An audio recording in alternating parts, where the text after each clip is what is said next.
Parents et amis, avec Gilles Parent.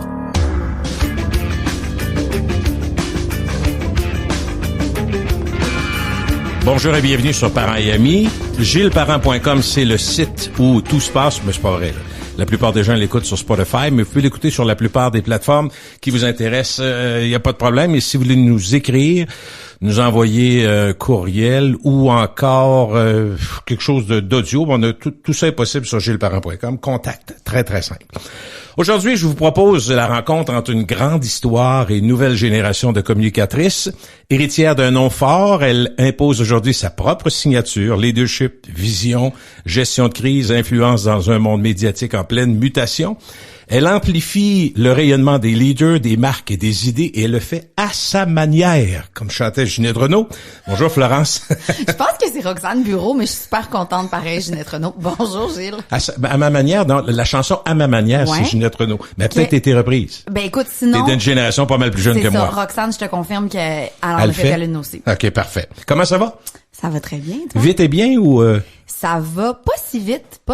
J'essaye que ça aille moins vite en 2026. J'essaye. OK, ça fait partie des résolutions. Oh, absolument. Absolument. Mais t'as l'air d'une fille, quand je te surveille, on te voit sur Internet, puis ça, sur les réseaux, pensive et active. Tout à fait. C'est effectivement, c'est le cas. Je pense que c'est dans le propre de ma personnalité. Je suis introvertie et extravertie. Okay. Qui ça voudrait dire un genre de biverti. C'est ce qu'on me dit, du moins. Ce qui signifie que je passe beaucoup de temps seule à réfléchir. J'en ai besoin, mais je me nourris aussi beaucoup d'être dans la présence des autres et par mon travail, j'ai pas vraiment le choix d'être dans l'action. Et j'ai décidé dans les dernières années de mettre beaucoup de l'avant l'action dans mon travail sur mes plateformes sociales. Ça donne une sorte de visibilité à l'agence. Mm-hmm. Puis ça crée beaucoup de points de contact. C'est très agréable, on aime le faire. J'ai comme l'impression aussi que, moi, ça faisait partie des choses que j'aimais de mon travail, que ça bouge, puis t'as pas l'impression que au matin tu fais la même chose. J'ai l'impression que c'est jamais. Ça qui te ravit. Jamais, absolument. On fait jamais la même chose, vraiment là. Puis ça, c'est ce que je préfère assurément. C'est ce qui fait aussi qu'on apprend continuellement. Tu sais, on se met pas les deux pieds sur le pouf. Oui. Tous les jours, on apprend des nouvelles choses, on découvre des nouvelles industries, des nouvelles réalités, des nouveaux types de personnalités aussi. Puis c'est un peu toi ce que tu vivais à la radio en rencontrant toujours des invités différents, en couvrant l'actualité changeante. Oui. Puis en étant, soyons honnêtes, dans l'industrie des médias par la bande qui évolue, tu le disais, qui est en mutation, mais comme ça n'arrête jamais, ça n'arrêtera jamais. Donc on est toujours un peu sur le bout de nos orteils parce qu'il faut toujours s'adapter. Je disais mon plus jeune qui étudie en médecine, je me sens privilégié de vivre autant de changements. Pour certains, c'est anxiogène, c'est épeurant, tout ça, mais je dis, moi, je trouve que, tu sais, tu prends, à part des guerres, qu'il y a toujours eu des guerres, là, tout ça, mais je pense que la révolution technologique, les avancées de la science, moi, je trouve ça extraordinaire de vivre ça. Je pense à mes parents qui ont été 30, 40 ans, pas mal plus tranquilles après la guerre, tu sais. Ça a été relax, on référait tout le temps à la guerre. Là, il y a tellement de choses, le 11 septembre, tout, fait que ça bouge tout le temps, l'arrivée d'Internet, tu sais, fait que il y a pas de limite, puis en même temps, même plus capable de dire ça s'arrivera jamais. Ah, absolument pas. Fait que ça, c'est fun. Ben, oui, je pense que ça dépend quand même du point de vue dans la mesure où il y a beaucoup de gens que ça les insécurise. Parce que c'est sûr. D'autant plus qu'on n'a pas le contrôle sur bien des choses. À l'heure actuelle, c'est insécurité politique, insécurité économique. Comme tu dis, ben il y a des conflits. Est-ce que oui, je pense qu'il y a une instabilité, mais il faut quand même noter, puis ça fait partie justement de notre expertise, que le fait qu'on ait une porte d'entrée, si on veut, une fenêtre, en fait, vers tout ce qui se passe dans le monde en temps réel, ça décuple l'impression qu'il se passe beaucoup de choses. Ça veut pas... Je comprends ce que tu veux dire. Mais ça décuple l'impression qu'il se passe beaucoup de choses. Puis, tu sais, si tu reviens à l'origine, là, les médias avant traitaient, sauf les médias qui traitaient de la nouvelle internationale, qui étaient spécifiquement dans un coin, dans un média donné. Les gens traitaient des nouvelles qui étaient le plus proche du citoyen. C'est le principe même de l'actualité. Le plus proche, qui a le plus de victimes, qui est arrivé le plus récemment, etc.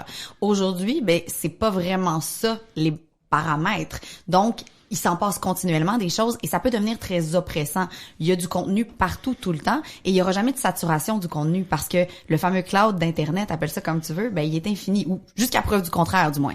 Ce qui est drôle, c'est que le mot intéressant, selon la vision, l'humeur du monde peut être là, mais sans que ça soit important. Ça, tu sais, tu le vis. TikTok, c'est un bon exemple. J'y suis pas sur TikTok, je laisse aux plus jeunes. Mais je sais que des fois, il y a des buzz, il y a des choses qui deviennent très, très, très fortes, mais ils sont pas tellement importantes, dans le fond, mais sont intéressantes. Les gens sont là, tu vois. Exactement. En fait, c'est que ça crée du divertissement. De la même façon qu'à une certaine époque, les jeunes vont aller écouter les comiques à la télé, par exemple, en continu. C'est un peu la même chose avec TikTok. La différence, c'est la disponibilité de l'outil. C'est-à-dire qu'avant, il fallait que tu t'assoies devant ta télévision pour consommer ce type de contenu-là. Là, l'outil, dès un jeune âge, tout le monde l'a dans ses poches. On le sait, c'est un débat partout dans le monde. Est-ce que les jeunes ont le droit à l'école, etc. Et donc, c'est sûr que d'avoir ce divertissement-là qui est d'autant plus beaucoup plus aliénant et qui nous rend beaucoup plus accro que n'importe quel autre, c'est largement documenté. Oui. C'est sûr qu'on tombe dans une spirale infernale. Moi, je dis toujours TikTok m'avale quand je l'ouvre et c'est la raison pour laquelle j'essaie de ne pas l'ouvrir. T'essaies pas l'ouvrir, c'est ça. Fait que puis tu survis pareil quand tu l'ouvres pas. C'était pas trop le fear of missing out, pas tant? Moi, pas du tout. Non, pas sur TikTok. Puis je suis chanceuse parce que dans l'équipe au bureau, tout le monde fait une veille de chaque réseau social, puis bon, selon les tendances, etc. Mais non, parce que moi, ça m'avale. Ça me génère des comportements de consommation dont j'ai pas besoin. Et j'en suis très consciente. Et je perds du temps. Et ça ne m'élève pas. Puis ça, c'est une question. C'est personnel. Complètement.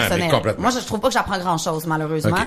Donc, j'évite d'y aller. Je veux qu'on regarde des grands thèmes en ce début d'année. On est encore en début d'année, même si on est en février, début mars, dans cette période-là.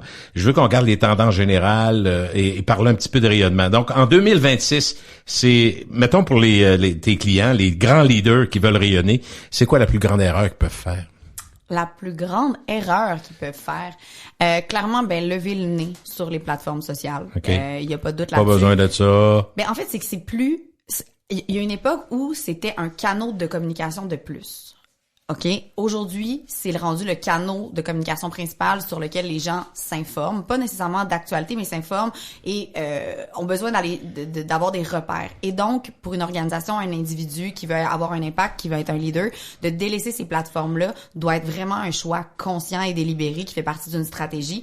Parce que lever le nez sur ce qui s'y passe, c'est de perdre la possibilité d'entrer en contact avec une grande quantité de personnes. Est-ce que la recherche de la crédibilité est en train d'essayer de surpasser la notoriété? Parce qu'on se disait souvent, on fait des activités, puis tu sais, avec une agence, puis tout ça, de la manière de travailler avec des clients. Il y a la notoriété, mais il y a la crédibilité, puis la crainte de perdre la crédibilité, puis la notoriété. Moi, tu vois, je le vois à l'inverse. Okay. C'est-à-dire que, en fait, avant l'ère d'aujourd'hui, la crédibilité venait avant la visibilité. Je m'explique, c'est-à-dire qu'on était bon dans un domaine quelconque et on finalement commençait à avoir une bonne réputation qui pouvait se partager à travers des pairs dans notre domaine et considérant le fait qu'on était bon, on avait une maîtrise d'un sujet, peu importe, une maîtrise dans un travail, un domaine, peu importe, on était crédible, ce qui pouvait nous garantir ou nous permettre, garantir c'est peut-être un peu fort, d'avoir de la visibilité parce qu'on la méritait. On méritait d'être visible parce qu'on était un expert dans notre domaine. Alors qu'aujourd'hui, le coût d'entrée pour être visible est tellement bas parce que la guerre à l'algorithme est plus pareille comme elle était. N'importe qui peut décider de faire sa place sur les réseaux sociaux puis développer une niche intéressante. C'est facile, ça coûte rien. Ça peut coûter quelque chose, soyons honnêtes, mais à la base, ça coûte rien. C'est ça, oui. Ça coûte rien. Il faut juste être professionnel, avoir une stratégie, puis être cohérent et surtout être là très souvent. Mais donc, en fait, aujourd'hui, c'est beaucoup plus facile de devenir visible et de développer sa crédibilité après, ce qui crée quand même un problème qui est décrié par les experts partout dans le monde. Parce que du jour au lendemain, quelqu'un qui n'est pas nécessairement expert d'un sujet peut paraître comme un expert parce qu'il reprend du contenu sur les plateformes sociales. Et donc, si on revient à ta question, oui, ça se nourrit crédibilité et visibilité, mais chose certaine, ce qu'on cherche, c'est la crédibilité avant la visibilité, il n'y a pas de doute. OK. Est-ce que tu vas me dire, probablement, il faut pas choisir, là, mais entre cohérent et visible, qu'est-ce qui est le mieux? Entre cohérent et invisible.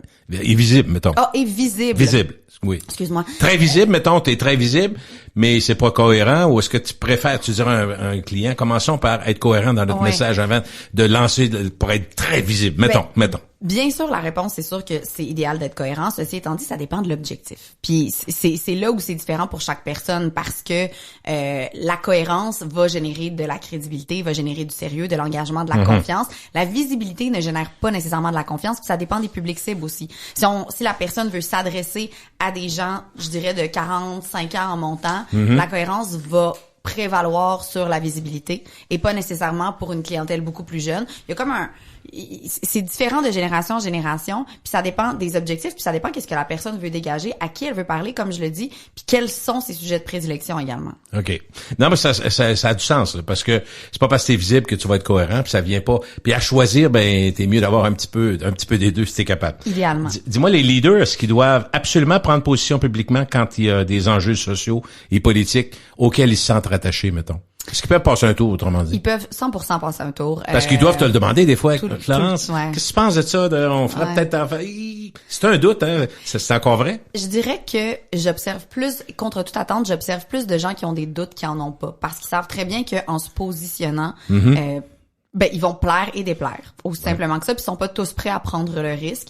Moi, ce que j'ai tendance à dire aux gens avec qui on travaille, c'est une chose de communiquer votre posture, mais ce que j'ai surtout envie de voir, puis ce qui fait toute la différence, c'est comment ça se matérialise dans des actions, comment vous l'incarnez. Parce que c'est une chose de penser X, mais aujourd'hui, la communication est tellement omniprésente.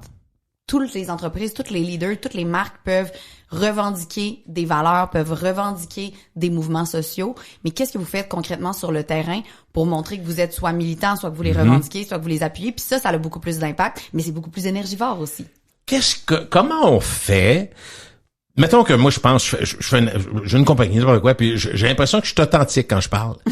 Non, mais t'as peu, j'ai l'impression, oui, tu me demandes, est-ce que tu es authentique? Oui, je suis authentique. Mais la perception démontre que moi, je le suis pas. Ouais. Fait que tu peux pas tout faire, là, mais ça doit être, j'allais dire gossant, là, mais ça doit être tannant. Je te dirais que c'est drôle. C'est particulier. Ce que j'observe, moi, par rapport à ça, je te dirais, c'est les gens qui ont une certaine notoriété déjà, qui eux vont être déconnectés de l'image publique qu'ils projettent.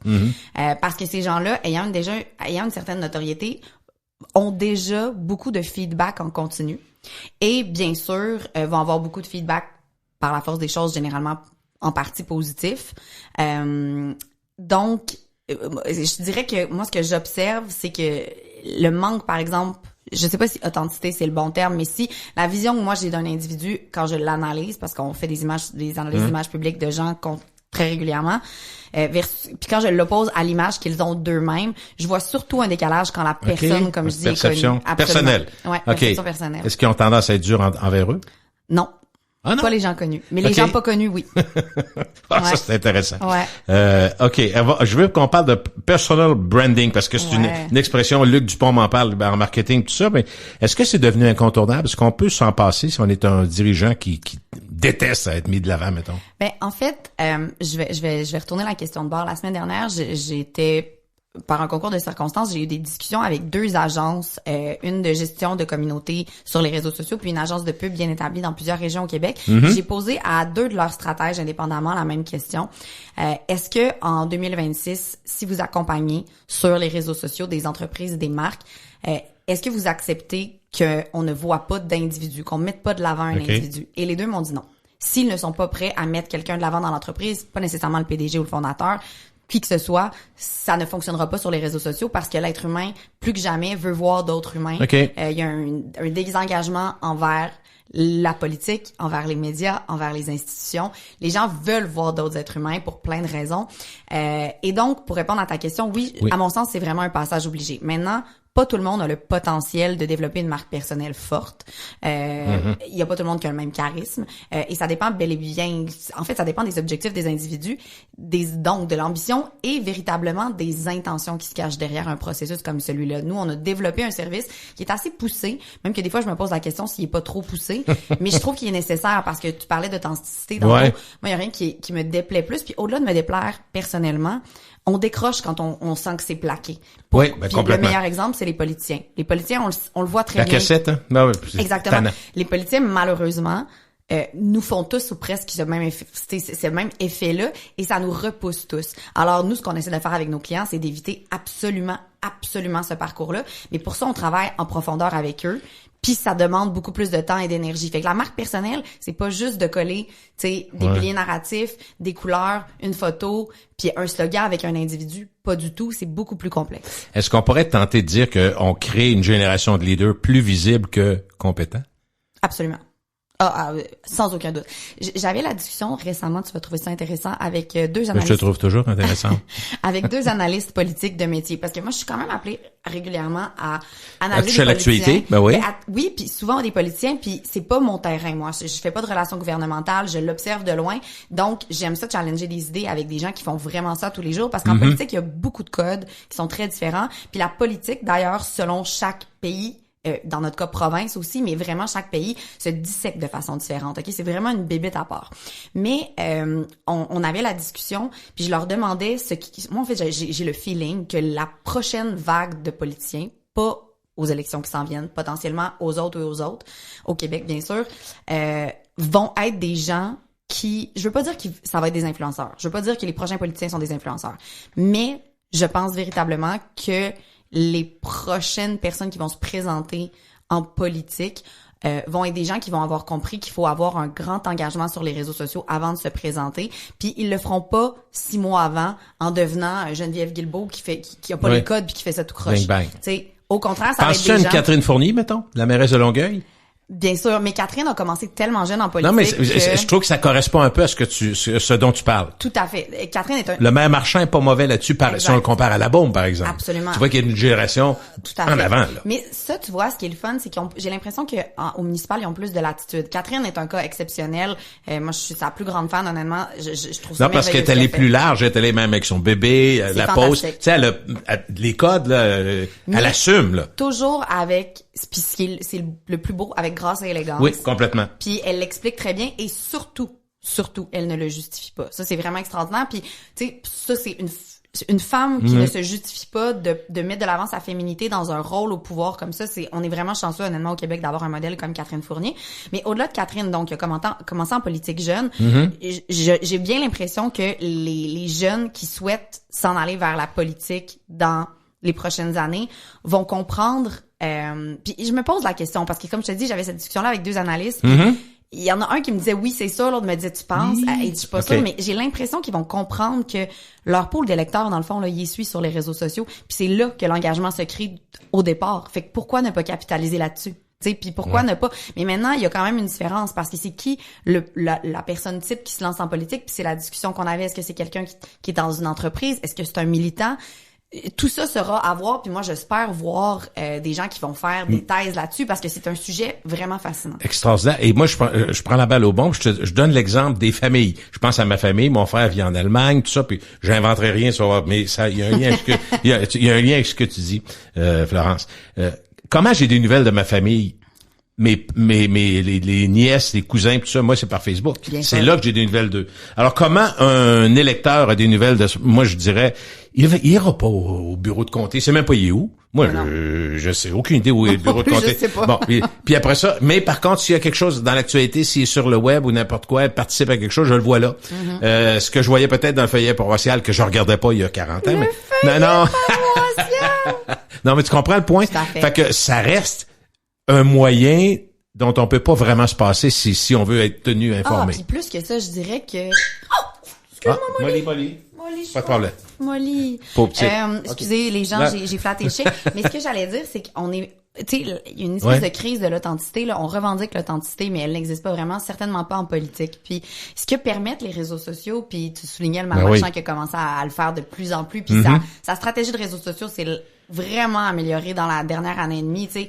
Puis je veux dire, on l'a tous vu faire du vélo l'autre matin, puis on s'est tous dit oui, that's it, you did the right thing. Puis pour ceux qui n'ont pas pensé ça, ben vous êtes dans le champ, croyez-moi. Parce que ce que ça crée, c'est un engagement à un niveau qu'on ne peut pas s'imaginer d'un politicien, parce que là on le voit dans sa vie intime. On appelle ça la mise en récit de l'intime. Puis ça, toutes les personnalités publiques ont compris que c'était, puis de façon parfois inconsciente bien sûr, que c'était vraiment un moteur d'engagement profond. Puis en politique, ça change tout. Donc, ça dépend encore une fois aussi à qui il s'adresse. Chose certaine, ça peut peut-être déranger, par exemple, ma belle-mère, mais ma belle-mère n'est pas sur Instagram, donc ça dérange pas finalement. Est-ce que le personal branding, parce qu'on en parle, peut être une façon élégante de cacher un manque de vision? Oui. Bien sûr. C'est bien fait, le personal branding, ils peuvent nous avoir. Bien sûr, mais ça va tomber à plat rapidement. Ça va finir par paraître. Puis tu vois, moi je l'analyse, écoute, je suis aux premières loges de ça tous les jours, puis je l'analyse, je le décortique, puis il y a tellement une augmentation du nombre de gens qui sont des professionnels qui revendiquent une visibilité sur les plateformes sociales, parce que comme je le disais plus tôt, le coût d'entrée est très bas, que le manque de vision, le manque de contenu, le manque d'ambition réelle tombe à plat assez rapidement, parce qu'on les voit là, les publications qui sont rédigées par ChatGPT, on les voit les phrases creuses qui veulent dire et qui veulent absolument rien dire, tu sais. Donc si on n'a rien à ajouter de plus à la table, éventuellement ça tombe à plat. Puis tu vois, avant, quand je travaillais en personal branding, je comparais les gens qui étaient pas visibles aux gens qui étaient visibles. Moi, j'ai l'impression qu'à très, très court terme, ça va être au contraire, je vais comparer toutes des gens visibles à un différent niveau. Des gens qui le font bien et des gens qui le font pas bien. Absolument. Dis-moi, est-ce que tu dirais que les jeunes leaders aujourd'hui construisent leur image différemment des dirigeants qui le font, mais plus âgés? Bien sûr. Sont-ils plus audacieux par définition? Bien sûr. Ils sont plus audacieux. Peut-être naïfs des fois, parce que tu sais, quand t'es plus jeune, t'es coquille un peu, t'es un petit peu, je dirais, arrogant, là, disons-le en français. Contre toute attente, je penserais pas qu'il y a de la naïveté, parce qu'ils sont tellement en train de consommer du contenu en tout temps qu'ils apprennent par l'exemple. OK, je comprends. Ils revendiquent beaucoup plus la vulnérabilité que d'autres personnes. Puis fait intéressant à noter, je voyais sur LinkedIn, je crois, il y a quelques semaines, une publication comme quoi les 3 femmes, peu importe, les 3 femmes qui sont les plus, je vais dire le mot populaire, c'est pas le bon terme, là, mais les plus suivies sur LinkedIn, qui ont des postes à l'international de très grande envergure. Dans la publication, la personne qui faisait l'analyse notait que ces 3 femmes-là, plutôt que de parler de façon très neutre de leur travail, succès, présence dans peu importe, conférence ou autre, avaient toutes opéré depuis un certain temps un virage pour parler un petit peu plus de l'intime. Puis j'ai le souvenir qu'ensemble, on a déjà eu cette discussion-là. Tu me disais, je te suis sur les réseaux, Florence, puis je sais que tu parles de choses, je vois que tu parles de choses qui ont parfois été difficiles, tu parles de ce qui est pas simple, tu parles pas juste des succès, pourquoi, comment, etc. Moi, à l'époque, je le testais, puis il faut pas non plus trop tomber dans la vulnérabilité, et parce que ça peut tomber dans la plainte, le misérabilisme, puis qu'on veut parler de ce qui est difficile après que l'épisode se soit passé, non pas pendant. Mais c'est sûr que ça, c'est un code que la jeune génération comprend bien et qui, on le voit, essaie d'être copié par d'autres générations. Est-ce qu'on peut dire qu'aujourd'hui, être visible, parce qu'il y en a plusieurs qui sont visibles, c'est pas nécessairement être influent? C'est une bonne question. Puis autrement dit, on peut poser la question, est-ce que pour être influent, il faut être visible? Peut-être que oui. Mais est-ce que si parce qu'on est très visible, on est nécessairement influent? Il y a des gens qui sont plus influents sans l'être autant que d'autres, là, si on mesure. Tout dépend. Moi, j'ai l'impression, tantôt tu parlais de cohérence, mais au-delà de la cohérence, je te dirais vraiment la pertinence. Ceci étant dit, ce n'est pas 100% vrai. Parce que, je t'explique, dans les dernières semaines, je pense que c'est d'ailleurs l'origine de ta demande pour que je vienne ici, je réfléchissais à l'industrie du balado. Oui, absolument. À l'industrie du balado. C'est une belle occasion. Oui, c'est vrai que ça a été l'accroche. Exactement. Puis je réfléchissais à ça de mon point de vue de relationniste, qui, quand elle consomme du contenu, à son sens, qui est émis d'une personne qui prend le temps de s'asseoir derrière un micro, qui, dans ma tête, prépare son entrevue, fait un choix pour son invité, il y a une intention, il y a une ambition de offrir à un certain public une information quelconque ou du divertissement très clairement. C'est par exemple un balado d'un humoriste. Je comprends. Ceci étant dit, j'ai eu beaucoup à faire de réflexion puis à changer mon fusil d'épaule, parce que dans ce format-là, les gens ne recherchent pas nécessairement du contenu, mais recherchent de la présence. Selon, évidemment, l'âge et le contexte. Mais c'est vraiment quelque chose qu'on observe chez les moins de 30 ans. Ils écoutent pas nécessairement le balado pour apprendre, pour s'élever, mais davantage pour avoir quelqu'un comme un ami qui parle en background. Puis pas juste quand on fait des tâches ménagères, mais en tout temps. Donc, la qualité du propos n'est pas essentielle. Et donc, ce que ça me permet de... En anglais, on dit relate to them. Donc, tu sais, auquel tu t'identifies, ton âge, il pourrait vivre les mêmes choses que toi. Exactement. Il pourrait t'amener d'une discussion que tes 4 amis de filles un samedi soir autour d'une bouteille de vin vont avoir, mais là, je l'ai quand je veux. Absolument. Puis ça fait office un peu de divertissement, mais au-delà de divertissement, je dirais de détente. Puis on oppose à ça certains contenus, justement, audio, qui, eux, sont là pour t'apprendre quelque chose. Par exemple, quand tu en écoutes sur audio à Radio-Canada, où il y a beaucoup de contenu informatif. Mais où je veux en venir avec ça, donc, c'est que cet outil-là, qui est le balado, si on fait ce cas d'école-là, amène les gens, si le balado est bien fait, bien produit, et la promotion est bien implantée, à avoir beaucoup de visibilité. Et donc, ça revient à ta question plus tôt, tu sais. Est-ce qu'on est nécessairement influent si on est visible? Et je te confirme que on est nécessairement un peu plus influent si on est visible que si on l'est pas, mais pas toujours auprès des bons publics, puis pas toujours pour les bonnes raisons. C'est plus ça que j'ai envie de dire. C'est vrai. Une des choses, parce qu'on parle du balado, je veux qu'on en parle, les contenus sont, quand on y pense, parce que les gens que tu inities, ils ont entendu parler de balado, podcast, puis bon. Puis quand tu arrives là-dessus, 1h20, 2h15, c'est ça la réaction du monde, c'est donc ben long. Mais tu peux l'écouter par bout, bon, tu sais, puis moi je dis aux gens, j'ai dit la démocratisation est venue de la technologie parce qu'au départ c'était un fil auxiliaire, t'allais dans ton auto, puis là fallait que tu trouves auxiliaire, puis là quand ça marchait plus, tu le fermais, fallait que tu recommences au complet. Aujourd'hui, tu débarques au dépanneur, arrête ton char, tu repars, bang, ton podcast repart à la même place. Tu sais, on est rendu ailleurs, c'est plus facile. Mais tu sais, le podcast, moi ce que je vois, prenons l'exemple de parents et amis parce que c'est ma 7e année, mon seul mot, moi personnellement, c'est l'intérêt. C'est-tu intéressant la personne avec qui je vais parler. Donc, c'est pour ça que j'ai des sujets qui sont variables. Il y a beaucoup de choses sur l'économie parce que j'ai des intérêts personnels là-dedans, mais moi, ce que j'aime, c'est quand les gens me disent « Ah, j'ai appris quelque chose ». Je suis pas là pour instruire les gens, mais les informer. C'est ça que j'aime. Puis j'aime ça quand les gens me disent « Ah, ben cette femme-là que j'ai entendue ou ce gars-là, je savais pas pantoute qu'il était comme ça. J'ai appris sur cette personne-là. » Fait que donc, je me rends compte que quand je parle, par exemple, d'affaires, les gens d'affaires que je croise l'ont entendu. Il y a pas 100 000 personnes qui l'ont entendu. Mais les gens viennent voir, c'est qui? C'est comme du pick-up. Tu vas aller voir. Absolument. Ah, c'était le gars, le président de telle affaire. Ok, je vais aller voir. Ah, je connais pas. Là, écoute, puis après ça, je trouve ça intéressant. Fait que je me rends compte que si je fais pas de pub, là-dessus, j'en ai fait beaucoup dans ma carrière, mais si j'en faisais, j'aurais pas de misère à trouver des clients pour certaines affaires.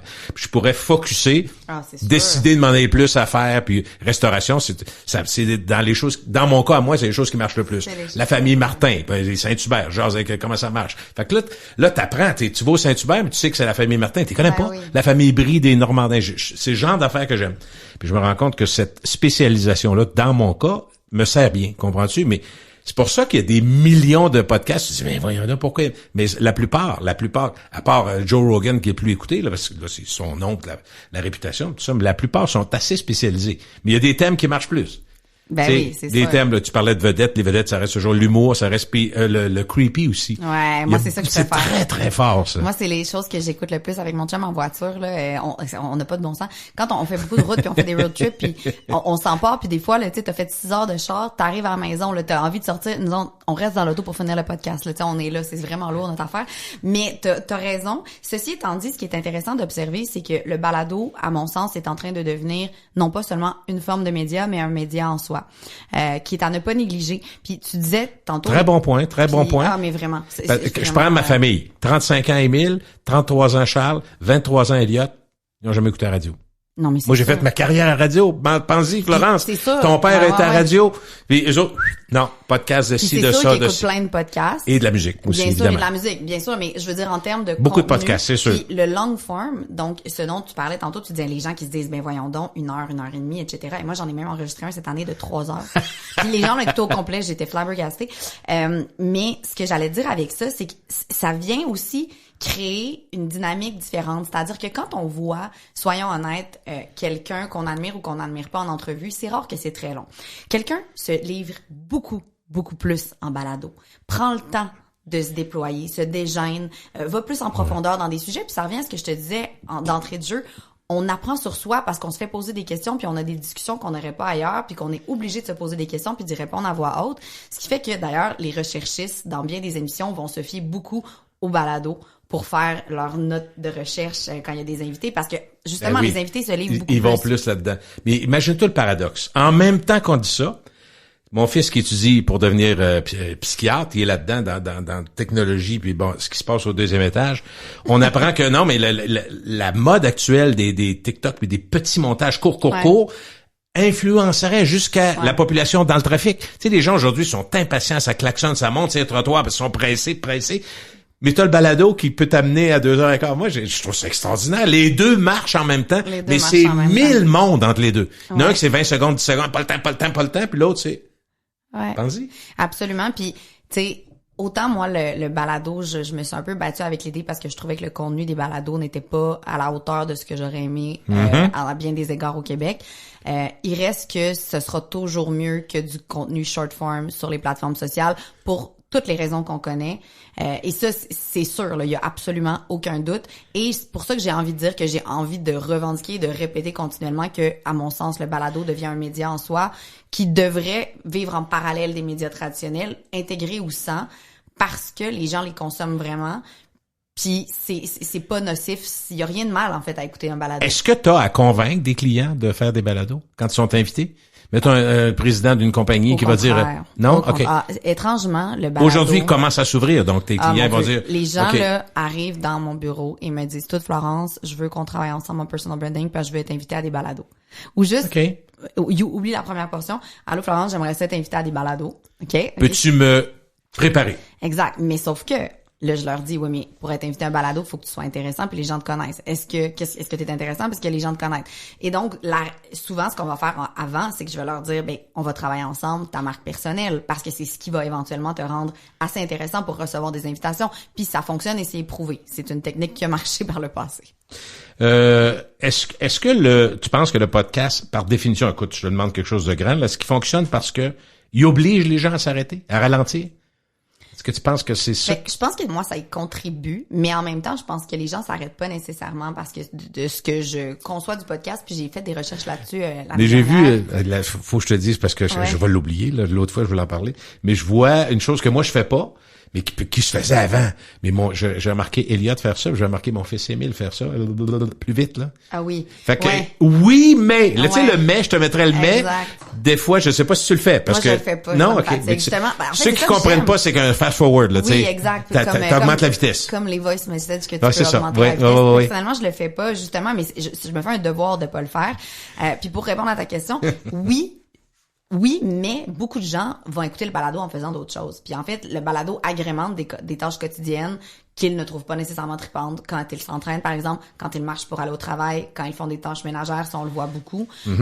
Et donc, tu ne fais pas qu'une seule chose. Ceci étant dit, ton attention, quand tu écoutes un balado, tu peux pas vraiment regarder la télé. Donc, ton attention n'est focusée que sur un outil technologique en principe. Moi, en refusant de faire de l'image, parce que c'est une question de, j'ai fait de la radio toute ma vie, j'ai décidé, oui, je vais faire ce balado, on m'a incité beaucoup, ça a été difficile au début, mais quand même, je le fais. Sauf que les balados, tu sais, je fais des chroniques avec Jeff Fillion, lui, il se sent obligé parce que plus de monde, pas mal, c'est sa carrière. Et tout le monde veut du vidéo. Mais je dis qu'il écoute ça quand même, il écoute ça comme de la télé, dans le fond. Moi, c'est rendu que j'écoute beaucoup de Visuel balado sur YouTube. Okay. Ouais, parce qu'en fait, sais-tu pourquoi? Parce que ça m'oblige à faire une seule chose en même temps. Puis j'aime ça. OK, t'es capable de faire ça? Ah ben oui, absolument. Avec un cellulaire pas loin? Non, au contraire. Idéalement, jamais de cellulaire quand j'écoute la télé. Mais j'essaie vraiment parce que, je veux dire, surtout dans un travail comme le mien, là, je veux dire, je peux être sur mon cell 24 heures sur 24. Ça va toujours te sonner, voir de quoi? Ben, puis honnêtement, fais l'exercice. Là. Puis ah ben je le fais. Non, mais me fait critiquer. Non, mais fais l'exercice de faire une seule chose à la fois. Là. Moi, j'ai réalisé dans les dernières années que toutes les fois où j'étais le plus bien, confortable et heureuse, c'est quand je fais une seule chose à la fois, peu importe ce que je fais. Puis c'est assez fort ce que je viens de dire, mais c'est qu'on a tellement perdu cet élément-là souvent dans nos vies, puis on finit souvent juste faire ça quand on est en vacances ou quand on a une journée libre, puis on a le réflexe de multitasker. Moi, la première, là, c'est vraiment un défaut, puis c'est vraiment ancré tellement fort, puis je travaille fort pour le défaire, mais juste d'écouter la télé et de ne faire que ça, écouter la télé, puis ton téléphone est branché dans une autre pièce, c'est extraordinaire. Si le film est bon, c'est extraordinaire. Ton attention est pas fragmentée, là. T'es concentré sur une chose pendant 2 heures. Ça arrive plus souvent. Il faut le faire. Il faut protéger notre concentration. Je suis d'accord. Complètement d'accord. C'est difficile. Je sais que c'est difficile. Puis je fais toujours le même exercice quand j'en parle. Quand je parle aux gens, je dis, le meilleur exemple, un restaurant, 2 personnes qui mangent, un qui se lève pour aller aux toilettes. Si la personne qui est restée seule regarde dehors puis fait juste être pensive, prenez une photo puis une vidéo. Ben il faudrait que tu viennes manger quand même sur mon restaurant à côté de moi. Moi mais je suis super sérieuse. Tant mieux. Mais j'ai une règle depuis des années parce que mon téléphone. Parce que c'est une discipline que tu t'imposes. Mais je pense que tous les gens devraient se l'imposer. Puis tu sais, je dis pas ça de façon telle. Moi je dis ça parce que sinon je suis pas du monde, mon pauvre chum ou mes pauvres amis. Puis des fois évidemment, j'ai pas le choix de l'avoir, mais moi quand je l'ai, je sais que vu qu'il sonne tout le temps, mon réflexe c'est de le regarder, fait que puis souvent je vais tester mes amis, mes parents, mon chum. J'ai pas mon téléphone, je suis avec telle personne, s'il y a quelque chose, vous lui écrivez. Tu sais, parce que sinon, je vais le regarder, j'ai trop le réflexe. Fait que, puis je trouve ça un peu triste de devoir m'imposer des règles, oui. Mais soyons honnêtes, tu sais, c'est rendu prouvé scientifiquement, ces objets-là sont faits pour nous rendre accros. Ça prend une discipline immense de réussir à résister à ça, tu sais. Quand j'avais vu le magazine Le Point en France, dans un de mes voyages français, j'avais vu un des titres qui m'avait le plus intéressé, c'était, tu voyais le téléphone avec un bout de cuir, puis ça marquait la laisse électronique. Exact. Ça veut tout dire. Au lieu d'être un petit chien, mais c'est exactement ça. C'est tout à fait. Parlons un petit peu de crise, gestion de crise, parce que c'est toujours intéressant. Pas ça toujours fascine intéressant. Les gens. Ben oui, ça fascine les gens. Ouais. Est-ce que les crises d'aujourd'hui sont plus difficiles à gérer ou simplement plus rapides? Beaucoup plus rapide. C'est drôle que tu dis ça. Je faisais un lunch and learn avec l'équipe ce midi, puis on parlait de crise et de gestion de crise sur les réseaux sociaux notamment, et je leur disais, puis je suis la première à être surprise de ça. Mais il y a tellement une saturation du contenu que une crise passe vraiment vite parce qu'il y a d'autres choses. Il y a toujours d'autres choses par-dessus. Exactement. Fait que c'est une bonne nouvelle d'une certaine façon pour les entreprises, les entités, les individus qui vivent une crise. Et ça m'amène à faire un constat que c'est la première fois que je nomme. Ça veut donc dire qu'on peut plus gérer la crise de la même façon. Parce que quand d'habitude il y a une crise, de façon générale, n'importe quelle personne qui est spécialiste là-dedans va suggérer, selon la gravité de la crise, de se rétracter, des excuses, d'avoir de parler assez rapidement. Exactement, de communiquer rapidement oui. pour rassurer, rectifier les flèches, etc., s'il y a lieu. Et là, ce que moi j'observe, c'est que les gens vont réagir un petit peu plus longtemps, puis ça fait durer ils vont réagir un peu trop tard, puis ça fait durer la crise alors qu'elle n'aurait pas duré. Tu veux dire, ils la ramènent quand ils reviennent. S'ils attendent trop, ils la ramènent en avant. Exactement. Puis puisqu'elle aurait passé vite, parce que maintenant notre capacité d'attention est tellement limitée, je pense que ça joue vraiment contre eux. Mais je suis encore en train d'analyser tout ça. Je te dirais que c'est le genre de situation, tu sais, ça va tellement vite, puis c'est nouveau que ça va aussi vite. Puis il y a eu beaucoup de crises réputationnelles dans la dernière année. Puis tout enflamme le web, mais ça l'enflamme 2 jours. Oui, absolument. Est-ce que les réseaux sociaux rendent les crises plus fréquentes ou juste plus visibles? Ah non, plus fréquentes. Parce que c'est une forme de crise sur les réseaux sociaux. Ce qui serait une querelle entre 2 individus peut être une querelle sur les réseaux sociaux. Fait qu'on ajoute, c'est oui, plus visible, d'une part, mais il y a plus de crises à cause des réseaux sociaux, ça, il n'y a pas de doute. Je reviens à ce que tu disais tantôt, je sais pas si ça va être la même réponse, mais est-ce qu'une marque ou une compagnie peut survivre à une crise s'il n'y a pas de visage humain pour représenter la réponse? Oui. Ça se fait? OK. Ouais. Ça, c'est une bonne nouvelle parce qu'il y en a qui veulent pas se mettre en avant. Là. Tout dépend de la nature et de la gravité de la crise. Je te dirais que, en fait, dans des cas où ça marcherait pas vraiment, c'est quand il y a une victime réelle, que ce soit maladie, mort, blessure très très grave, ou des populations qu'on dit minoritaires ou fragilisées, fait que les femmes, les enfants, des minorités ethniques, etc., les handicapés par exemple, qui eux sont touchés par une crise et que là il y aurait pas un intervenant étrange, ça va être bizarre ce que je veux dire, mais un porte-parole humain qui viendrait sur la place publique, il y aurait un inconfort collectif. Ceci étant dit, on n'est pas au bout de nos peines. J'ai l'impression qu'on est en train de voir tellement de choses qui n'auraient jamais été possibles et qui vont contre toute l'éthique morale et de la communication avec tout ce qui se passe aux États-Unis. Je veux dire, on est témoin tous les jours de choses inimaginables il y a 5 ans, absolument. 10 ans, 20 ans. Est-ce que ça les rend... est-ce que ça les banalise? Je le sais pas. On va le savoir dans quelques années. Chose certaine, en tout cas, ça change les codes. Ça, c'est sûr. Dis-moi, quand une crise éclate, elle éclate, là, qu'est-ce qui compte le plus, la vitesse ou encore la sincérité en premier? Ça revient à ce que je te disais tantôt, ça dépend de la nature de la crise et de l'incident. Mais souvent, réagir vite, c'est important. Réagir vite, c'est assurément important. Ceci étant dit, réagir sur le coup de l'émotion, c'est la pire chose. Donc, si l'entité, l'entreprise, l'individu réagit sur le coup de l'émotion, t'es à risque encore plus. Toujours. Non, mais c'est vraiment ça, c'est la pire chose. Puis c'est ce que les gens pensent qu'ils doivent faire généralement quand c'est une crise sur les réseaux sociaux. Parce que c'est tellement intrinsèquement lié à leur vie intime, mais au contraire, ce qu'il faut qu'ils fassent, c'est se détacher puis prendre le temps de le décanter. Tu pourrais-tu dire à un client, tant qu'à avoir mal communiqué de même, vous auriez dû vous taire? Ben oui. Ça se dit à quelqu'un? Ben, je sais pas si ça se dit de même, mais ça se dit. Ça se dit. Si tu veux pas perdre le compte, tu peux peut-être broder un petit peu puis mettre un petit peu de crème. Non, mais il faut que ça se dise. Parce que je te dirais qu'une chose qui arrive, en fait, de plus en plus à cause des plateformes sociales, c'est qu'il y a une crise et les gens réagissent de façon... les gens vont réagir très rapidement sur les réseaux sociaux, mais c'est leur réaction à la crise qui crée une crise dans une crise. Ça a été une drôle de phrase, mais t'as compris. Non, j'ai compris. Ils nous interpellent après. Mais là, effectivement, c'est bien difficile de dire, c'était pas ça qu'on voulait dire, tu sais. Donc, non seulement t'as mal agi, mais t'as mal réagi quand venait le temps de communiquer pour rassurer ton public. T'as remis de l'huile sur le feu.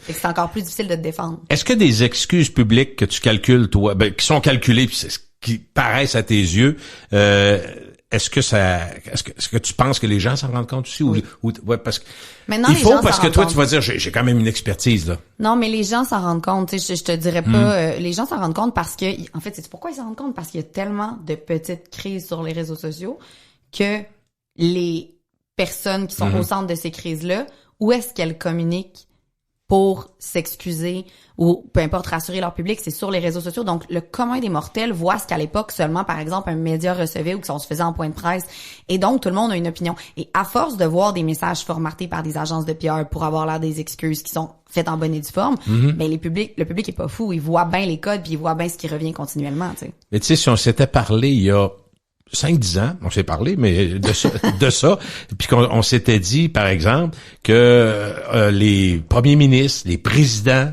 les grands de ce monde vont communiquer, ils vont donner leur opinion officielle sur Internet, sur des sites, sur des applications. Tu m'aurais dit, prends une gorgée, là. Parce que tu m'aurais dit, ben non, tu sais, mais là, c'est ça. Ouais, le président américain qui lui pousse encore plus, mais Monsieur Legault, quand c'est tout le monde, là.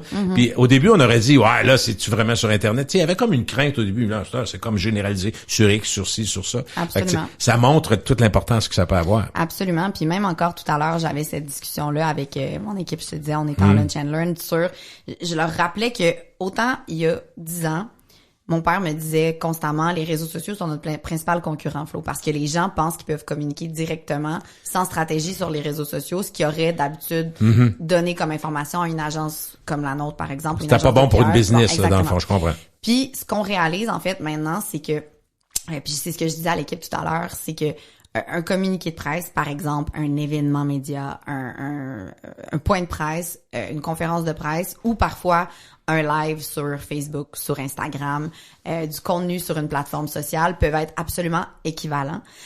L'enjeu, c'est que les gens à l'interne d'une entreprise n'ont pas nécessairement les outils puis les connaissances pour connaître comment bien communiquer ce qu'ils veulent communiquer sur ces plateformes-là, parce que s'ils veulent s'adresser en B2C versus en B2B, c'est pas la même chose. C'est quoi B2C, B2B pour le monde, là? B2B, c'est business to business. Fait que quand t'es une entreprise qui s'adresse à d'autres entreprises, puis quand t'es une entreprise qui t'adresse au public, mettons? Au public, ça c'est B2C, business to consumer. Donc ça change. Puis quand on s'adresse à tout le monde sur les réseaux sociaux, l'enjeu c'est qu'on s'adresse à tout le monde en même temps. Nos publics sont pas fragmentés. Et donc, il y a pas tout le monde qui a les mêmes besoins dans le public. Donc, faut prendre en considération cette notion-là dans la façon dont on communique. Est-ce que vous mesurez qui a regardé, quand vous avez un client, qui a regardé, combien de temps a regardé, combien l'ont lu, combien l'ont juste regardé, l'ont pas ouvert. Fait qu'il y a plein de mesures à prendre à cause d'informatique, dans le fond. Oui, exactement. Maintenant, est-ce qu'on peut s'y perdre? Il y a des choses plus importantes que d'autres, j'imagine? Oui, on peut s'y perdre, mais Elisabeth Abbassiello du groupe Salvatore a fait une publication très intéressante récemment à ce sujet-là. Bien sûr, on peut s'y perdre, puis des métriques, il y en a à l'infini, puis il y a beaucoup de gens. Moi, je suis pas une personne de métriques du tout. Moi, je suis une personne d'influence puis de notoriété, ce qui est beaucoup plus difficile à calculer. Mais il y a des gens avec qui je travaille dans l'équipe qui croient ça. Il faut. Les tableaux Excel et les métriques parce qu'on a beaucoup de clients, bien sûr. Mais oui, ils en veulent. Oui, c'est ça. Mais en PR, s'il y a bien un domaine dans lequel c'est plus difficile à calculer, c'est bel et bien dans notre domaine.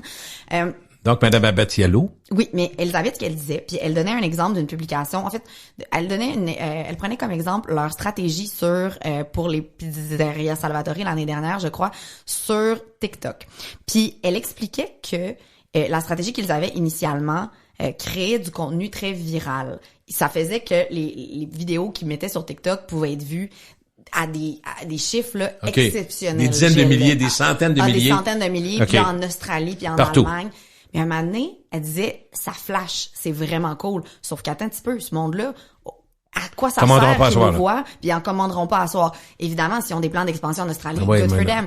Mais elle dit, on est revenu à une stratégie où on créait plus d'engouement avec du contenu plus maîtrisé. Des métriques étaient moins impressionnantes, mais finalement étaient plus importantes considérant leurs objectifs marketing et de communication.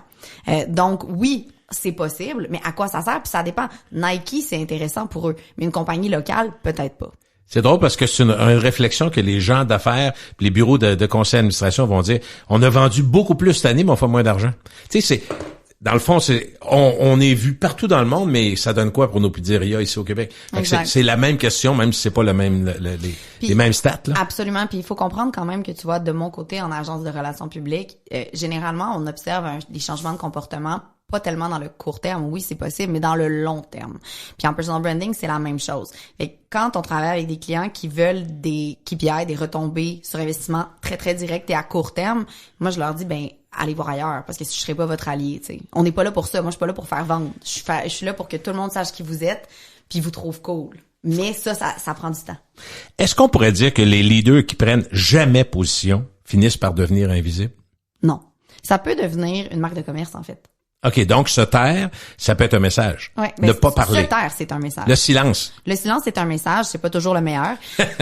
Quand on se tait parce qu'on a peur, c'est pas stratégique. Mais quand on se tait de façon stratégique. Mais se taire, par exemple, si on n'est pas prêt, ça vient d'arriver, puis on sait pas quoi dire, c'est pas fou. Faut rapidement, mais tu sais, on peut se faire aider, là, je comprends. Bien sûr. Mais oui, non, le silence, c'est pas... c'est loin d'être négatif de rester dans le silence, dans la mesure où c'est de l'opinion. Si on a quelque chose à vendre, de rester sans communiquer et invisible, bien sûr que c'est pas la stratégie idéale. Ceci étant dit, il y en a beaucoup trop des opinions, puis il y a beaucoup trop de contenu, là. Un peu moins, ça va pas tuer personne. OK. Hey, j'ai une question qui nous pousse vers l'avenir. Elle est large, là, mais je veux dire, je sais que ça t'intéresse, fait que j'ai dit, je vais prendre une chance. Mettons dans 5 ans, ou ça peut être dans 2 ans, ça va vite dans ta tabarouette, 5 ans, c'est quasiment épeurant. Qu'est-ce qui aura le plus de valeur, tu penses? La portée, l'influence ou la confiance? La confiance. Ça va rester? Ouais. Parce que c'est une variable qui est très difficile à calculer. Ouais. À mon sens, c'est la base de tout. Parce que tout le monde a le potentiel de devenir visible. Tout le monde a le potentiel d'influencer, ou presque. Là, t'sais. Pas tout le monde, là, j'exagère, mais la confiance, ça se gagne. Alors que l'influence et la visibilité, ça ne se gagne pas nécessairement. Ça peut se créer. OK. Une dernière pour la route. Qu'est-ce que tu vois comme avenir des médias? Parce que tantôt, dans notre podcast aujourd'hui, tu dis que, puis je suis d'accord, que le podcast est, comme tel, les balados, c'est devenu un média. Mm-hmm. Ça me semble une évidence, mais vers quoi on s'en va? Est-ce que tu vois des tendances? Bien sûr. Je vais t'en donner une après parce que j'ai reçu. Regarde, je vais te montrer ça ici, ça va être drôle. Puis que ça n'a rien à voir pour le Journal de Québec. C'est le seul journal qui est quotidien à Québec. J'ai reçu ma facture du Journal de Québec. J'ai sorti ma vieille facture parce que j'ai la maladie de ton père. Je ramasse du stock, je ramasse des vieilles choses. Et des vieilles choses, faut faire attention. Il y a 6 ans, mon abonnement d'1 an au Journal de Québec me coûtait 251 $. Là, j'ai l'abonnement pour 1 an, Journal de Québec, avec donc, et je suis avec 428 plus taxes. Fait que je veux juste te dire que l'inflation, c'est partout. Et plus mince. Puis des fois, j'ai compté ça parce qu'il me croyait pas, Jeff Fillion. J'ai compté une journée au hasard, mais avec l'auto-promo uniquement, les 30 premières pages, j'avais pas de pub. Tu peux pas vivre 1000 ans de même. Fait que tu sais, si un journal qui disparaît en papier, on ne soit pas étonné, la plupart ont changé. Mais est-ce que tu penses que Internet va s'imposer encore plus? C'est ça? Bien sûr. Je pense que que je sais pas si tu connais Alexandre Drolet, qui fait Alexplique. Absolument. Tu sais, Alexandre, ça comme, on dirait que ça a renversé tout le monde qui a fait ça, mais c'est l'avenir, puis c'est pas, personne ose le faire autant qu'elle. À l'heure actuelle, tu sais, il y a Lambert qui le fait pour la politique, il y a Farnell qui le fait à un autre niveau. Mais pour l'instant, au Québec, puis évidemment, Hugo Décrypte qui est rendu ici. Ouais. Mais c'est sûr que c'est l'avenir du média, là. C'est sûr à 100%. Première raison, pourquoi ça pogne de même? Est-ce parce qu'on veut se faire résumer ça? Parce que c'est un peu ça le principe, là? Mais le principe, non. C'est juste que l'information est où les gens se trouvent. Et les médias sont bannis de Meta et les gens se trouvent sur Meta. C'est pas plus compliqué que ça. C'est vraiment simple de même. Honnêtement, si... OK, tu y vas. Non, c'est structurel. J'aime ça. Non, mais si les médias d'information étaient moindrement brillants en ce moment, là, ils créeraient des sous-entités avec des journalistes rémunérés qui seraient actifs sur les plateformes sociales, mais pas comme des journalistes, comme des Alexplique, pour pousser leur contenu puis aller chercher de l'auditoire. Mais bon, on dirait, je comprends pas pourquoi ils le font pas. Ça va arriver, mais probablement avec du retard. Oui, mais ça fait pas de sens qu'il y ait du retard. Moi, il y a quelque chose qui m'échappe là-dedans. Je trouve que le média traditionnel s'adresse à des tranches de la population qui sont tellement rendues niches. Mais on traite encore le média traditionnel, on met encore le média traditionnel sur un piédestal. Puis ça, c'est quelque chose que j'ai beaucoup de misère à comprendre. Radio-Canada tu sais, j'aime Radio-Canada, j'aime Télé-Québec. Moi, je suis une grande fan de Télé-Québec. Fait que Télé-Québec, je le sors. J'écoute beaucoup d'émissions, là, aussi. Moi aussi. Mais, Serge à Paris. Oui, tellement. C'est terrible. Ça venait avec un petit verre de vin rouge mais et... c'est difficile. Et moi, ça a fait un petit achat, là, un petit peu. Je te filme aussi tous les épisodes, je les ai réécoutés une vraie fois. C'est fou. Non, on est, Véro et moi, on est là. C'est ça, mais on a toute la même passion, là, toi, moi, puis Véro. Oh, oui. Mais, ce que j'allais dire par rapport à ça, c'est, tu sais, si on divise, mettons, les deux grandes maisons, là, au Québec, parlons de Québécois puis Radio-Canada. Radio-Canada s'adresse, malheureusement, à une élite qui pense toute la même chose. Puis je pèse pas du... Tu sais, je veux dire, c'est ça la vérité, là. Je veux dire, moi, je suis dans le vrai monde à tous les jours. J'ai des clients partout au Québec, de tous les styles. Puis il y a pas beaucoup de monde qui peut revendiquer, à mon sens, la vision que nous, on a dans ce sens-là. Puis on n'a pas de parti pris, on travaille avec tout le monde. Puis Québécois s'adresse à une autre niche de la population, beaucoup plus populiste. Mais ce n'est pas seulement ces deux types de personas-là qui existent au Québec. Tu sais? Ouais. Puis... Pour leur clientèle, ils sont majoritaires, mais il y a beaucoup d'autres mondes. En dehors de ça, beaucoup d'autres. Ces gens-là, ils trouvent pas chaussures à leurs pieds. Qu'est-ce qu'ils font? Ils vont sur les réseaux sociaux ou Meta bloque les médias. Donc, tu sais, c'est un servicieux continuel. C'est pour ça que moi, j'incite les gens à s'informer quand ils le peuvent à travers les balados, à suivre une Elle explique. Tout est pas parfait dans son modèle, mais mon Dieu, Elle essaye, puis Elle informe. Tu sais, puis mon Dieu, c'est Elle essaye, Elle informe. Faudrait que j'y envoie, à votre fois, c'est drôle. Puis j'espère qu'il y en aura d'autres comme elle et qui auront des niches. Ça, ce serait très intéressant, de développer des niches, peut-être quelqu'un plus sociétal, quelqu'un plus dans le sport, parce que ça intéresse le public. Sais-tu, je l'ai connu pas comme un ami manger un steak le samedi soir, mais Louis Morissette qui a cru, j'ai trouvé intéressant parce que je l'ai vu à l'émission justement dans les médias que j'adore écouter à Télé-Québec justement. Et oui, son passage était super bon. Extraordinaire. Ouais, je suis tout comme Patrick Huard récemment qui était extraordinaire. Il me fait penser à toi en disant lui, il est libre de parler. Et puis pas parce qu'il veut dire n'importe quoi, il veut juste dire ce qu'il pense pour vrai, puis se disant si j'ai du talent, on va me prendre, il est bon à Deux hommes en or hein. Il est très bon. Pas mal plus que notre cuisinier qui pourrait retourner dans la cuisine tant qu'à moi. Il est pas non, je le trouve sympathique.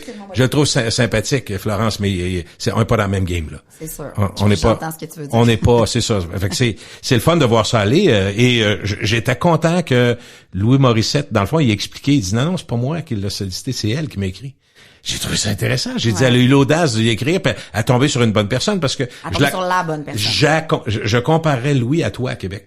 Ça veut dire, mon Dieu, j'espère que c'est un compliment pour toi, là, mais dans le sens où, oui, mais je l'écoute, je l'entends, je le vois aller, puis que je te dirais quelque chose, même si je connais bien sa blonde, sa femme, Véronique, je trouve qu'il est une coche en haut dans l'univers, puis dans la perception des médias.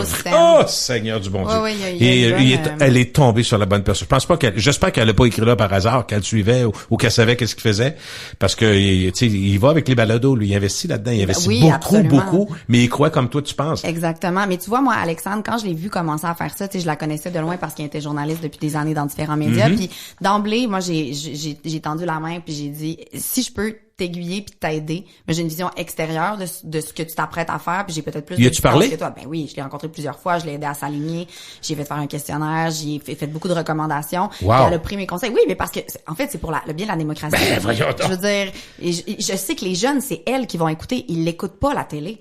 Je veux dire, ouais, c'est ça. Pourquoi ne pas le faire? Là? Tu peux t'acharner, mais tu peux pas. Les tendances sont trop rapides, sont trop vite, sont changeantes. Il faut que tu t'adaptes. T'as pas le choix. Absolument. Mais moi, je trouvais que c'était mon devoir, en fait, citoyen. Puis on en a parlé avec les filles. Puis je veux dire, on a trouvé des idées. Puis après ça, à part avec ça, puis tu sais, super bien épaulé. Il la traite un peu comme un média, à mon sens, comme si elle était un peu un panneau publicitaire, genre comme si elle était un magazine. Pour moi, ça c'est un peu incohérent avec ce qu'elle fait comme actualité. Mais hey. Elle fait ce qu'elle veut, c'est sa business. C'est sa business, puis je me disais, moi je pense qu'avec, probablement que le succès, puis le nombre de personnes va faire qu'elle va peut-être plus, comment dirais-je, espacer, parce que c'est un peu, j'ai écouté un peu parce que j'aime bien ce qu'elle fait, puis elle passe très très bien, montage bien fait, c'est serré, tu vois qu'il y a je dis pas qu'il y a 15 personnes autour d'elle, pas du tout, mais ça prend pas 15 de toute façon pour faire quelque chose de bien. Mais là, on dirait qu'une petite équipe quand même, parce que ça demande ça, c'est de la job. Mais je sens un peu trop la pub. Fait que ça, tu nous parles un petit peu, puis je comprends qu'au départ, mais en même temps, moi, ça me dérange pas, tu sais, Gilles, et quand t'écoutais la radio, pense à toutes il y avait de la pub. Non, mais pense à toutes les lives que t'as fait dans ta vie. Pourquoi? À cause qu'il est sur les réseaux sociaux, ça nous dérange. Je vois beaucoup de commentaires comme ça passer, puis je suis comme, mais les gens, vous écoutez pas la télé dans la vie? C'est juste de la pub. C'est la même chose. Ouais, mais on enregistre puis on avance. Maintenant, c'est qu'on n'est pas habitué puis on n'aime pas ça. Mais tu sais, je veux dire que quand bien même qu'elle mange trop de pizzeria 900, j'ai beaucoup de misère à comprendre qu'est-ce qui dérange les gens. Vraiment, là, ça m'échappe complètement. Ben moi, en fait, tu fais jamais ça de Netflix, il y a pas de pub, mais quand on enregistre des émissions, si j'écoute Dumas, mettons, moi j'écoute Dumas, j'écoute pas grand-chose. Non, mais j'écoute pas grand-chose. Et je parle pas d'Alain Dumas, mais je parle bien de l'émission Dumas. Je n'écoute pas beaucoup. C'est même pas du snobisme, mais je manque de temps, puis même si je devrais avoir beaucoup de temps. T'es comme ma mère, t'as un gros schedule. Ben ouais, mais les pubs, je regarde pas les pubs. Oui, mais pour ça, t'as raison, par exemple. On a perdu l'habitude de les écouter, on les skip toutes. Mais les critiques que les gens font mais les critiques que les gens font par rapport à Alexandre, c'est par rapport à la nature de son travail. Journaliste qui couvre l'actualité, mais elle accepte de la pub. Et puis ça, c'est pas incohérent. Non, mais moi non plus. Non, attends, c'est pas ça que je dis. Je trouve qu'il y en a, c'est un peu trop présent, tu sais. Souvent, moi, j'écoute, au contraire, j'ai passé ma vie à me faire dire que j'en faisais ben trop. Je serais complètement sans génie de dire ça. Juste que je trouvais que des fois, je sais pas, la façon de présenter la pub est tellement intégrée que, bon, certains vont dire c'est la meilleure façon de pas se faire skipper parce que si tu rentres dedans, c'est parfait. Puis en même temps, tu sais, c'est au hockey, t'écoutes le hockey, ils sont rendus avec des bandes par-dessus, des bandes, tu sais, c'est partout. Je la blâme pas, elle. Le hockey, ce n'est que de la pub, c'est rendu épeurant. Et le football, c'est la même chose. Quand tu y penses, t'as 4 heures pour un match d'1 heure. Au football, y a-tu de la pub? Je vais te faire rire. Il y a il y a 2 semaines, j'ai fait une entrevue, peu importe où je parlais d'une publicité de Ashton qui avait fait appel à un joueur du Canadien jeune, un dénommé Bolduc, que tu connais peut-être. Je connais. Zachary Bolduc, je pense. Exactement, merci. Puis moi, quand j'ai des demandes d'entrevue en lien avec le sport, c'est sûr que la personne que j'appelle, c'est mon père, parce que bien sûr, je suis au courant. Puis dans les questions que je m'étais préparée, je voulais sortir d'autres joueurs du Canadien qui étaient impliqués dans des campagnes publicitaires pour des marques. Puis finalement, j'ai pas réussi à parler à mon père avant l'entrevue. Mais après, il m'appelle et là, il s'est mis à me défiler un après l'autre, chaque joueur, quelle pub il faisait. Puis là, j'ai dit, voyons, où c'est que t'as trouvé ça? T'as demandé ça à Internet? Il dit, mais Flo, j'écoute ça tous les jours. C'est juste ça, c'est juste des pubs où on voit les joueurs. Puis j'étais crampée, il les connaissait par cœur. J'étais comme, c'est le Air Canada, il y en a plusieurs. Écoute, il les a tous nommés, un après l'autre. Puis là, lui, c'était l'année passée, mais là, ils ont pris lui, puis c'est mieux parce que ça fait plus avec lui. J'étais comme, quoi? Nick Suzuki, très intégré, okay. Il était très au courant. Fait qu'il était encore, comment il va ton père? Je peux t'en parler 2 secondes? Bon, parfait. Il va bien, je m'en vais le voir là après. OK, parfait. Ben, merci, écoute, d'être passé. C'est gentil. Tu vas-tu revenir? Une fois par année au moins? Une fois par année. On n'est pas très loin. Techniquement, le bureau est en diagonale. Fait qu'on est proche. On est proche. Merci, Florence Brouillard. Merci, continue à être ce que t'es, puis faire ce que t'aimes. Bravo. C'est fin.